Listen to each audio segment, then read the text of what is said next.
Hello friends, एक बार फिर से हमारे चैनल पर आप सभी का स्वागत है। और इस वीडियो में हम देखने वाले हैं कुछ एफर्मेटिव सेंटेंसेस के बारे में। और वो सेंटेंसेस हैं हैज़, हैव और हैड से रिलेटेड। ठीक है, इस वीडियो में हम देखेंगे हैज़, हैड और हैव के बारे में। ठीक है, हैज़, हैड और हैव बहुत ही इम्पोर्टेंट वर्ड्स हैं इंग्लिश ग्रामर के।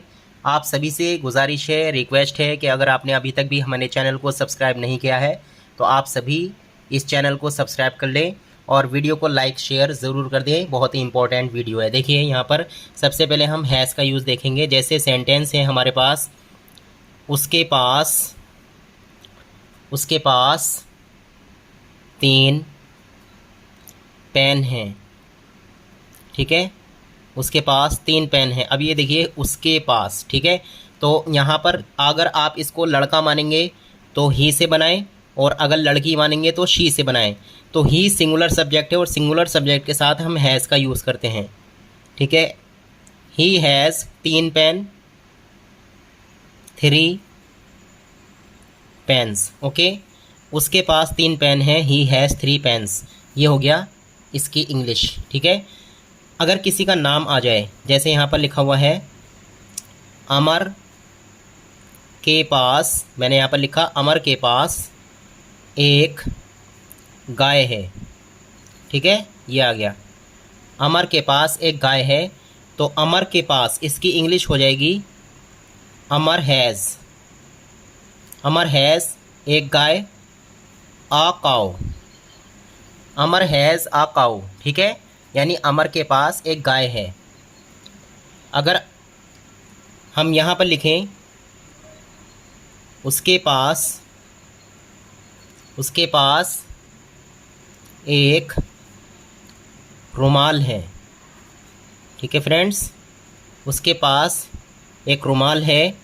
तो इसको हम कैसे बनाएंगे इंग्लिश में? देखिए उसके पास, अगर ये सेंटेंस हम लड़की के लिए बोलें तो हो जाएगा शी हैज़ एक रुमाल आ, और रुमाल को इंग्लिश में बोलते हैं हैंकी। या फिर अगर आपको पूरा इसका नाम लिखना हो तो पूरा नाम होता है रुमाल का हैंडकरचीफ, हैंडकरचीफ। ठीक है, इस तरीके से इसकी इंग्लिश बन जाएगी। और देखिए इसमें ये तो हुआ हैज़ का यूज़, और इट के साथ भी हम हैज़ का यूज़ कर लेते हैं, इट। ठीक है, मतलब कहने का ये है कि जो सिंगुलर सब्जेक्ट होता है, सिंगुलर सब्जेक्ट, इस चीज़ का आप याद रखें, सिंगुलर सब्जेक्ट के साथ आप हैज़ का यूज़ करेंगे।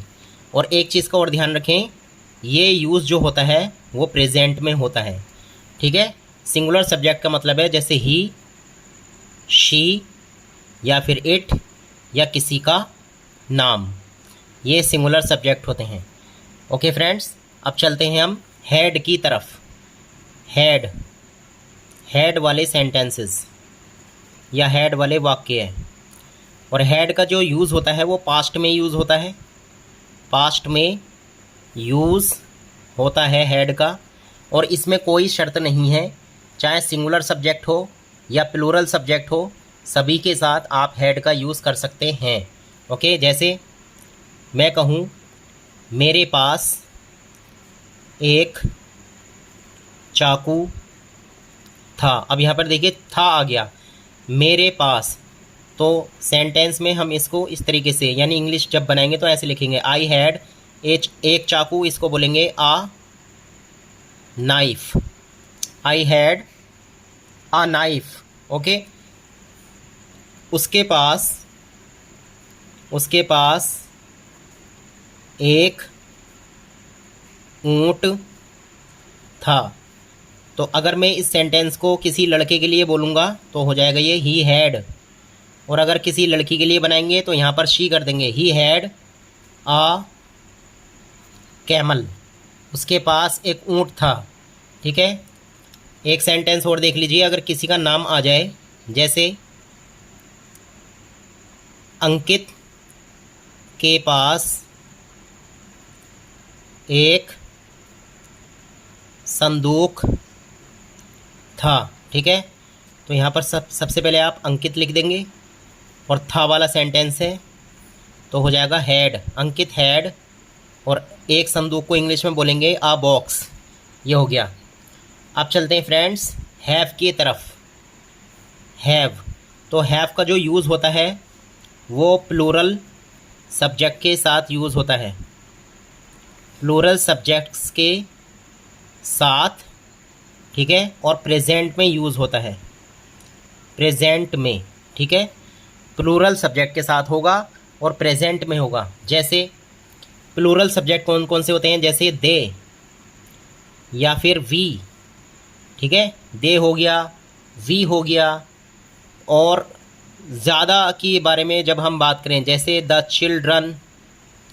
ठीक है, मतलब ज़्यादा के बारे में बात होगी। प्लूरल सब्जेक्ट्स खुद ही समझ जाइए कि ज़्यादा के बारे में बात होनी चाहिए। ठीक है, जैसे दे के ऊपर कोई सेंटेंस बोलूँ इस तरीके से, उनके पास 10 कारें हैं। ठीक है, तो इसको कैसे बनाएंगे, देखिए उनके पास, दे हैव, और देखो यहाँ पर था नहीं है अब, यानी प्रेजेंट में बात हो रही है। उनके पास 10 कारें हैं, मतलब अब हैं, तो दे हैव 10 कार्स। ये हो गया, उनके पास 10 कारें हैं। और अगर वी का यूज़ करना है तो इस तरीके से होगा, हमारे पास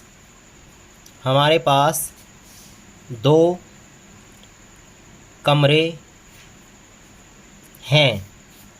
तो हमारे पास यानी वी हैव, और ये हो जाएगा 2, और कमरे तो ये हो जाएगा रूम्स। We have 2 rooms. ठीक है, इस तरीके से। बच्चों के पास, अगर सेंटेंस में आपको द चिल्ड्रन यूज़ करना है तो देखिए ऐसे यूज़ हो जाएगा, द चिल्ड्रन हैव 5 बॉल्स, यानी बच्चों के पास 5 गेंदें हैं, 5 बॉल्स हैं। ठीक है, और भी इस तरीके से भी बना सकते हैं आप, the teachers have many books, यानी अध्यापकों के पास, टीचर्स के पास कई किताबें हैं। तो आपने देखा कि हैव का यूज़ हम प्लूरल सब्जेक्ट्स के साथ करते हैं, प्लूरल सब्जेक्ट्स के साथ। और सिंगुलर सब्जेक्ट में अगर सेंटेंस होता है और प्रेजेंट में होता है तो हम हैज़ का यूज़ करते हैं। और अगर पास्ट की बात हो रही है तो सिंगुलर सब्जेक्ट हो या प्लूरल सब्जेक्ट हो, आपको हैड लगाना है। ठीक है, वीडियो अगर अच्छी लगी हो तो प्लीज़ इसको लाइक शेयर ज़रूर करें। Thanks for watching.